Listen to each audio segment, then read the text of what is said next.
ಸ್ನೇಹಿತರೆ, ಮೀಡಿಯಾ ಮಾಸ್ಟರ್ಸ್ಗೆ ಸ್ವಾಗತ ಸುಸ್ವಾಗತ. ಗೆಳೆಯರೆ, ರಷ್ಯಾದಲ್ಲಿ ಏನೋ ಆಗ್ತಾ ಇದೆ. ಅಲ್ಲಿನ ಡೆಪ್ಯೂಟಿ ಡಿಫೆನ್ಸ್ ಮಿನಿಸ್ಟರ್ನ ಏಪ್ರಿಲ್ ತಿಂಗಳಲ್ಲಿ ಬಂಧಿಸಲಾಗಿತ್ತು. ಅದಾದ ಕೆಲವೇ ದಿನಗಳಲ್ಲಿ ಅಲ್ಲಿನ ಸೇನೆಯ ಹಿರಿಯ ಅಧಿಕಾರಿಗಳನ್ನ ರಷ್ಯಾದ ಸೈನ್ಯ ಬಂಧನಕ್ಕೀಡು ಮಾಡಿದೆ. ಇದರ ಜೊತೆಗೆ ಈ ಹಿಂದೆ ರಕ್ಷಣಾ ಸಚಿವರಾಗಿದ್ದ ಮತ್ತು ಪುತಿನ್ ಅವರ ಉತ್ತರಾಧಿಕಾರಿ ಅಂತ ಕೂಡ ಬಿಂಬಿತರಾಗ್ತಾ ಇದ್ದ ಸೆರ್ಗೆ ಶೊಯ್ಗು ಅವರನ್ನ ಬದಲಿಸಲಾಗಿದ್ದು, ಇಡೀ ಸೇನೆಯ ಮೇಲೆ ಪುತಿನ್ ಸಂಪೂರ್ಣವಾಗಿ ಕಂಟ್ರೋಲ್ ತಗೊಳ್ಳೋದಕ್ಕೆ ಹೋಗ್ತಾ ಇದ್ದಾರಾ ಅನ್ನೋ ಅನುಮಾನಗಳು ಅಲ್ಲಿ ದಟ್ಟವಾಗ್ತಾ ಇವೆ.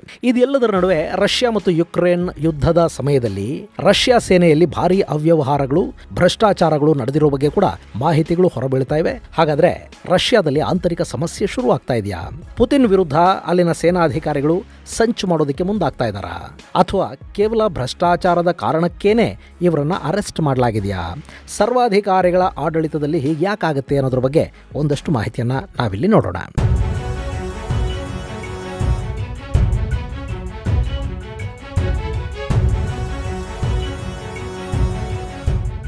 ಗೆಳೆಯರೆ, ರಷ್ಯಾ ಯುಕ್ರೇನ್ ಯುದ್ಧ ಶುರುವಾಗಿ 2 ವರ್ಷಗಳು ಕಳೆದು 3ನೇ ವರ್ಷಕ್ಕೆ ಕಾಲಿಟ್ಟಾಗಿದೆ. ಈ ಯುದ್ಧದಲ್ಲಿ ರಷ್ಯಾ ಗೆಲುವನ್ನ ಸಾಧಿಸೋದಕ್ಕೆ ಇನ್ನೂ ಸಾಧ್ಯ ಆಗಿಲ್ಲ.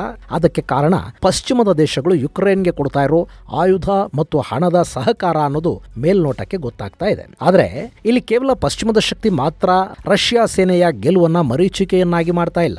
ಬದಲಾಗಿ ರಷ್ಯಾ ಸೇನೆಯಲ್ಲಿ ಭ್ರಷ್ಟಾಚಾರ ಕೂಡ ಇಲ್ಲಿ ಹಿನ್ನಡೆಗೆ ಕಾರಣ ಆಗ್ತಾ ಇದೆ ಅನ್ನೋ ವಿಷಯವನ್ನ ಸಾಕಷ್ಟು ನಾಯಕರು ಇದುವರೆಗೆ ಹೇಳಿದ್ದಾರೆ. ಚೆಚನ್ಯಾದ ನಾಯಕ ರಂಜಾನ್ ಕರ್ದೋವ್ ಕೂಡ ಯುಕ್ರೇನ್ನಲ್ಲಿ ರಷ್ಯಾದ ಪರ ಹೋರಾಟ ಮಾಡೋ ಸಂದರ್ಭದಲ್ಲಿ ಇದೇ ತರದ ಮಾತುಗಳನ್ನಾಡಿದ್ದ.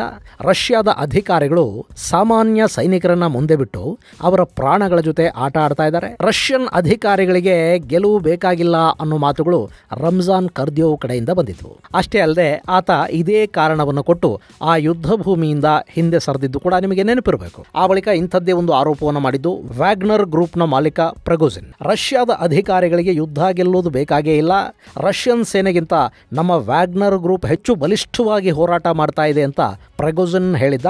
ಕಡೆಗೆ ಪ್ರೆಗೋಜಿನ್ ರಷ್ಯಾದ ಸೇನೆಯ ವಿರುದ್ಧ ಬಂಡಾಯ ಸಾರಿ ತನ್ನ ವ್ಯಾಗನರ್ ಪಡೆಗಳನ್ನ ಮಾಸ್ಕೋ ಕಡೆಗೆ ಮಾರ್ಚ್ ಮಾಡಿಸೋದಕ್ಕೆ ಮುಂದಾಗಿದ್ದು, ಪುತಿನ್ ಸಿಟ್ಟು ಮಾಡಿಕೊಂಡ ಮೇಲೆ ಅವನು ತಲೆಮರೆಸಿಕೊಂಡಿದ್ದು, ಅದಾದ ಕೆಲವೇ ದಿನಗಳಲ್ಲಿ ವಿಮಾನ ಅಪಘಾತದಲ್ಲಿ ಪ್ರೆಗೋಜಿನ್ ಸಾವನ್ನಪ್ಪಿದ್ದು ಮತ್ತು ಪುತಿನ್ ಆ ಸಾವಿಗೆ ಮರುಗಿದ್ದು, ಇದೆಲ್ಲವೂ ಕೂಡ ನಿಮಗೆ ಗೊತ್ತಿದೆ. ಹೀಗಿಲ್ಲಿ ರಂಜಾನ್ ಹಾಗೂ ಪ್ರೆಗೋಜಿನ್ ಇಬ್ಬರು ರಷ್ಯಾದ ಸೇನೆಯ ಮೇಲೆ ನೇರವಾಗಿ ಆರೋಪವನ್ನು ಮಾಡಿದ್ರು ಕೂಡ ಪುತಿನ್ ಸುಮ್ಮನೆ ಇದ್ರು.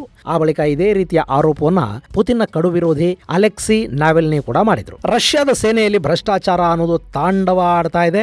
ಅಲ್ಲಿನ ಅಧಿಕಾರಿಗಳು ದೇಶದ ಸಂಪತ್ತನ್ನ ತಮ್ಮ ಮನೆಗಳಿಗೆ ಸಾಗಿಸ್ತಾ ಇದ್ದಾರೆ ಅಂತ ನಾವೆಲ್ನಿ ನೇರವಾಗಿ ಆರೋಪ ಮಾಡಿದ್ರು. ಅದರಲ್ಲೂ ರಷ್ಯಾದ deputy defence minister Taimur Ivanov ಬಗ್ಗೆ ನಾವೆಲ್ನಿ ದೊಡ್ಡ ಮಟ್ಟದಲ್ಲಿ ದನಿ ಎತ್ತಿದ್ರು. ಇವಾನೋವ್ ತಮ್ಮದೇ ಆದ ರಿಯಲ್ ಎಸ್ಟೇಟ್ ಕಂಪನಿಗಳನ್ನ ಹೊಂದಿದ್ದಾರೆ. ಅವರು ಯುಕ್ರೇನ್ನಲ್ಲಿ ನಾಶವಾಗಿರುವ ಮಾರಿಯೋಪೋಲ್ ನಗರವನ್ನ ಪುನರ್ ನಿರ್ಮಿಸುವ ಜವಾಬ್ದಾರಿಯನ್ನು ಕೂಡ ಹೊತ್ತಿದ್ರು. ಆ ಸಂದರ್ಭದಲ್ಲಿ ಅಲ್ಲಿ ಭಾರಿ ಪ್ರಮಾಣದ ಭ್ರಷ್ಟಾಚಾರ ನಡೀತು. ಅಲ್ಲದೆ ಈ ಇವಾನೋವ್ನ ಪತ್ನಿ ಸ್ವತ್ಲಾನಾ ಲಕ್ಸುರಿ ಲೈಫ್ ಅನ್ನ ಲೀಡ್ ಮಾಡ್ತಾ ಇದ್ರು. ಸದಾಕಾಲ ವಿದೇಶಿ ಪ್ರವಾಸಗಳು, ಪಾರ್ಟಿಗಳಲ್ಲಿ ಭಾಗವಹಿಸೋದು, ಹೀಗೆ ಲಕ್ಸುರಿ ಬದುಕಿಗೆ ಈ ಫ್ಯಾಮಿಲಿ ಅಡಿಕ್ಟ್ ಆಗಿತ್ತು. ಈ ಎಲ್ಲ ಖರ್ಚುಗಳಿಗೆ ಅವರಿಗೆ ಹಣ ಎಲ್ಲಿಂದ ಬರ್ತಾ ಇದೆ ಅನ್ನೋ ಪ್ರಶ್ನೆಯನ್ನ ನಾವೆಲ್ನಿ ಎತ್ತಿದ್ರು. ಇನ್ನೊಮ್ಮೆ ಅಂತೂ ಇವಾನೋವ್ ಕೈಯಲ್ಲಿದ್ದ ವಾಚ್ ಒಂದನ್ನ ಉಲ್ಲೇಖಿಸಿದ್ದ ನಾವೆಲ್ನಿ, ಅದು $80,000 ಬೆಲೆ ಬಾಳುವ ವಾಚು.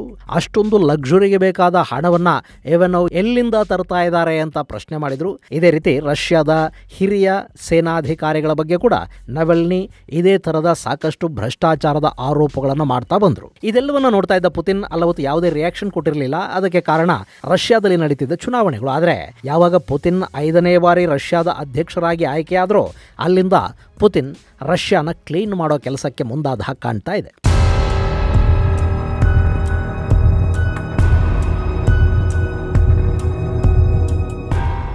ಗೆಳೆಯರೆ, ಪುತಿನ್ ರಷ್ಯಾದ ಸೇನೆಯಲ್ಲಿದ್ದ ಭ್ರಷ್ಟಾಚಾರಕ್ಕೆ ಕಡಿವಾಣ ಹಾಕೋದಕ್ಕೆ ಮುಂದಾಗ್ತಾ ಇದ್ದಾರೆ. ಅದರ ಭಾಗವಾಗಿ ರಷ್ಯಾದ ಸೇನೆಯ ಮೇಲೆ ಸಂಪೂರ್ಣ ಹಿಡಿತವನ್ನು ತಗೊಳ್ಳೋದಕ್ಕೆ ಕೂಡ ಮುಂದಾಗಿದ್ದಾರೆ.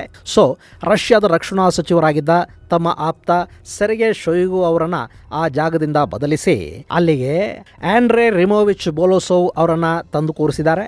ಈ ಆಂಡ್ರೆಗೆ ರಕ್ಷಣಾ ಇಲಾಖೆಯ ಬಗ್ಗೆ ಹೆಚ್ಚಿನ ಮಾಹಿತಿಯೇನೂ ಇಲ್ಲ.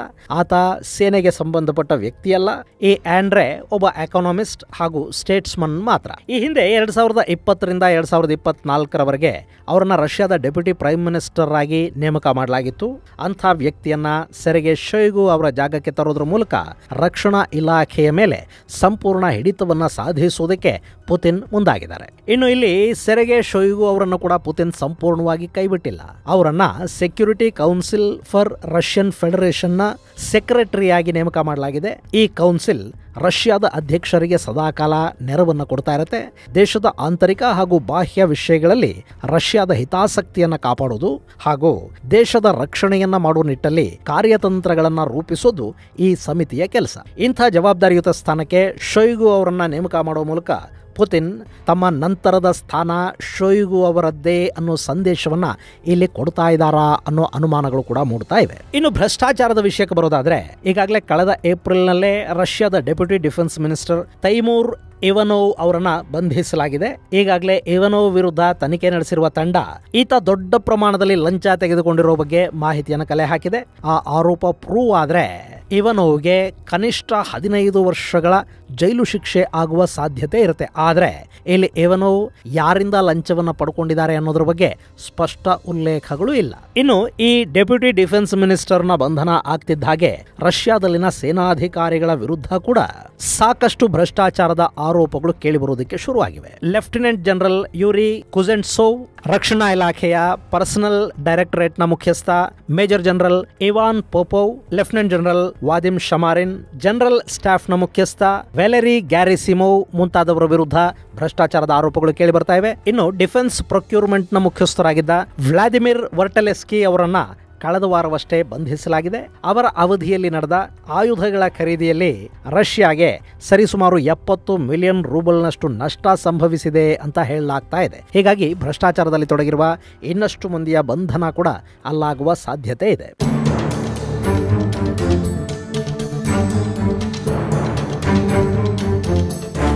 ಅಲ್ಲ, ಭ್ರಷ್ಟಾಚಾರ ಅನ್ನೋದು ದೊಡ್ಡ ಪಿಡುಗು, ಅದಕ್ಕೆ ಕೊನೆನೇ ಇಲ್ಲ.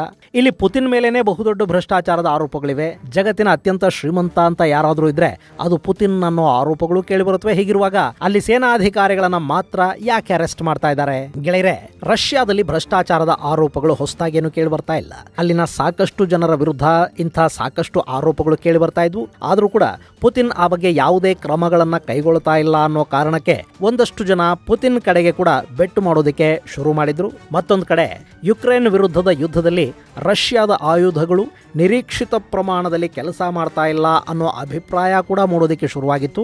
ಇಂಥ ಹೊತ್ತಲ್ಲಿ ಹೊಸ ರಕ್ಷಣಾ ಸಚಿವರನ್ನ ನೇಮಕ ಮಾಡಲಾಗಿದೆ ಮತ್ತು ಈ ಹೊಸ ರಕ್ಷಣಾ ಸಚಿವ ನಾನು ಭ್ರಷ್ಟಾಚಾರದ ವಿರುದ್ಧ ಕೆಲಸ ಮಾಡ್ತಾ ಇದ್ದೀನಿ ಅನ್ನೋದನ್ನ ರಷ್ಯಾದ ಜನರಿಗೆ ತೋರಿಸಿಕೊಡಬೇಕಾಗಿದೆ. ಆ ಮೂಲಕ ಪುತಿನ್ ಆಗ್ಲಿ ನಾನಾಗ್ಲಿ ಭ್ರಷ್ಟಾಚಾರವನ್ನ ಸಹಿಸೋದಿಲ್ಲ, ರಷ್ಯಾದ ಜನರ ಒಂದೇ ಒಂದು ರೂಬೆಲ್ ಹಣವನ್ನು ಕೂಡ ವ್ಯರ್ಥವಾಗೋದಕ್ಕೆ ನಾವು ಬಿಡೋದಿಲ್ಲ ಅನ್ನೋ ಸಂದೇಶವನ್ನ ಅಲ್ಲಿನ ಜನರಿಗೆ ಕೊಡಬೇಕು ಮತ್ತು ಅಲ್ಲಿನ ಜನರಲ್ಲೊಂದು ನಂಬಿಕೆ ಉಂಟಾಗೋ ಹಾಗೆ ಮಾಡಬೇಕು. ಹೀಗಾಗಿ ಈಗ ಅರೆಸ್ಟ್ಗಳು ನಡೀತಾ ಇವೆ ಅಂತ ಅಂತಾರಾಷ್ಟ್ರೀಯ ಮಾಧ್ಯಮಗಳು ಹೇಳ್ತಾ ಇವೆ. ಅಲ್ಲಿಗೆ ಪುತಿನ್ ಭ್ರಷ್ಟಾಚಾರವನ್ನು ಮಟ್ಟ ಹಾಕೋ ಮಹಾನಾಯಕರಾಗಿ ಕಾಣಿಸ್ಕೊಳ್ತಾ ರಷ್ಯಾದ ಜನಸಾಮಾನ್ಯರ ಕಣ್ಣಲ್ಲಿ ಮತ್ತೆ ಹೀರೋ ಆಗುವ ತಂತ್ರಗಾರಿಕೆಯನ್ನ ಪ್ರದರ್ಶಿಸ್ತಾ ಇದ್ದಾರೆ ಅನ್ನೋದು ಪಾಶ್ಚಿಮಾತ್ಯ ಮಾಧ್ಯಮಗಳ ವಾದ.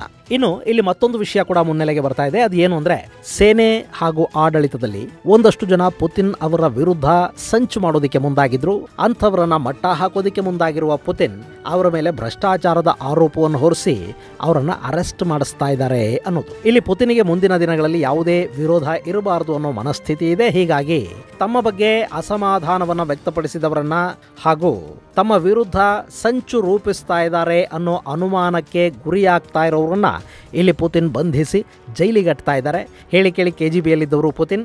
ಹೀಗಾಗಿ ಅಲ್ಲಿ ಅಧಿಕಾರಕ್ಕೆ ಹತ್ತಿರವಿರುವ ಪ್ರತಿಯೊಬ್ಬ ಅಧಿಕಾರಿ ಹಾಗೂ ಸಚಿವರ ವಿರುದ್ಧ ಕೂಡ ಪುತಿನ್ ತಮ್ಮ ಬೇಹುಗಾರರನ್ನ ನೇಮಕ ಮಾಡಿದ್ದಾರೆ. ಯಾರ ವಿರುದ್ಧ ಅನುಮಾನ ಬರುತ್ತೆ ಅಂಥವರನ್ನ ನಿರ್ದಾಕ್ಷಿಣ್ಯವಾಗಿ ಬಂಧಿಸಲಾಗ್ತಾ ಇದೆ ಅಂತ ಕೂಡ ಇಲ್ಲಿ ಒಂದಷ್ಟು ಮಾಧ್ಯಮಗಳು ವರದಿ ಮಾಡ್ತಾ ಇವೆ.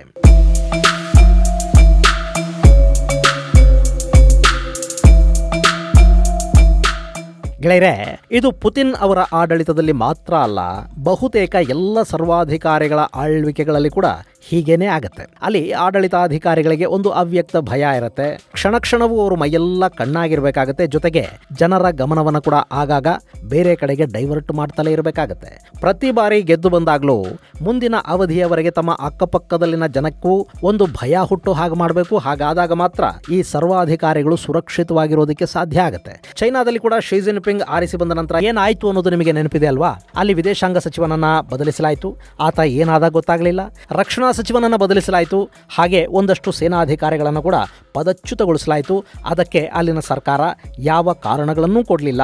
ಹಾಗೆ ಪದಚ್ಯುತಗೊಂಡವರು ಅಲ್ಲಿ ಕಾಣೆಯಾದರು. ಹಾಗೆ ಕಾಣೆಯಾದ ಸೇನಾಧಿಕಾರಿಗಳು, ರಕ್ಷಣಾ ಸಚಿವ ಇವರೆಲ್ಲ ಏನಾದರೂ ಅನ್ನೋದು ಕೂಡ ಅಲ್ಲಿ ಗೊತ್ತಾಗಲಿಲ್ಲ. ಆದರೆ ಆ ಬದಲಾವಣೆ ಚೈನಾದಲ್ಲಿನ ಇನ್ನಿತರ ಅಧಿಕಾರಿಗಳಿಗೆ, ಸಚಿವರಿಗೆ ಒಂದು ಎಚ್ಚರಿಕೆಯ ಸಂದೇಶದ ಹಾಗಂತೂ ಕೆಲಸ ಮಾಡಿತು. ಈಗ ರಷ್ಯಾದಲ್ಲಿ ಕೂಡ ಅದೇ ಆಗ್ತಾ ಇದೆ. 5ನೇ ಬಾರಿಗೆ ಆರಿಸಿ ಬಂದಿರುವ ಅಧ್ಯಕ್ಷ ಪುತಿನ್ ತಮ್ಮ ವಿರೋಧಿಗಳನ್ನ ಮತ್ತು ಅಲ್ಲಿ ಜನರ ವಿರೋಧಕ್ಕೆ ಗುರಿಯಾದವರು, ಭ್ರಷ್ಟಾಚಾರದ ಆರೋಪಗಳನ್ನ ಹೊತ್ತವರು, ಕಳಂಕಿತರು ಅನ್ನೋ ಹಣೆಪಟ್ಟಿಯನ್ನ ಅಂಟಿಸಿಕೊಂಡವರನ್ನ ಅರೆಸ್ಟ್ ಮಾಡಿ ಜೈಲಿಗೆ ಕಳುಹಿಸ್ತಾ ಇದ್ದಾರೆ. ಆ ಮೂಲಕ ಮುಂದಿನ ಅವಧಿಯಲ್ಲಿ ರಷ್ಯಾದಲ್ಲಿ ಭ್ರಷ್ಟಾಚಾರ ಮುಕ್ತ ಆಡಳಿತ ಸಿಗಬಹುದು ಅನ್ನೋ ಸಣ್ಣ ನಂಬಿಕೆಯೊಂದು ಅಲ್ಲಿನ ಜನರಲ್ಲಿ ಮೂಡೋ ಹಾಗೆ ಮಾಡ್ತಾ ಇದ್ದಾರೆ. ಜೊತೆಗೆ ತಮ್ಮ ಸುತ್ತಮುತ್ತಲಿನ ಇನ್ನಿತರ ಅಧಿಕಾರಿಗಳು ಹಾಗೂ ನಾಯಕರಿಗೆ ಒಂದು ಎಚ್ಚರಿಕೆಯ ಸಂದೇಶವನ್ನು ಕೂಡ ಪುತಿನ್ ಇಲ್ಲಿ ರವಾನೆ ಮಾಡ್ತಾ ಇದ್ದಾರೆ. ಇದು ಗೆಳೆಯರೆ, ರಷ್ಯಾದಲ್ಲಿ ಭ್ರಷ್ಟಾಚಾರದ ಹಿನ್ನೆಲೆಯಲ್ಲಿ ಅಲ್ಲಿನ ಡೆಪ್ಯೂಟಿ ಡಿಫೆನ್ಸ್ ಮಿನಿಸ್ಟರ್ ಹಾಗೂ ಕೆಲ ಸೇನಾಧಿಕಾರಿಗಳನ್ನ ಅರೆಸ್ಟ್ ಮಾಡಿ ಜೈಲಿಗಟ್ಟಿರುವುದರ ಕುರಿತಾದ ಒಂದಷ್ಟು ಮಾಹಿತಿ. ಮುಂದಿನ ಸಂಚಿಕೆಯಲ್ಲಿ ಮತ್ತಷ್ಟು ವಿಶೇಷಗಳ ಜೊತೆ ಮತ್ತೆ ಭೇಟಿಯಾಗೋಣ. ಅಲ್ಲಿವರೆಗೆ ಜೈ ಹಿಂದ್, ಜೈ ಕರ್ನಾಟಕ.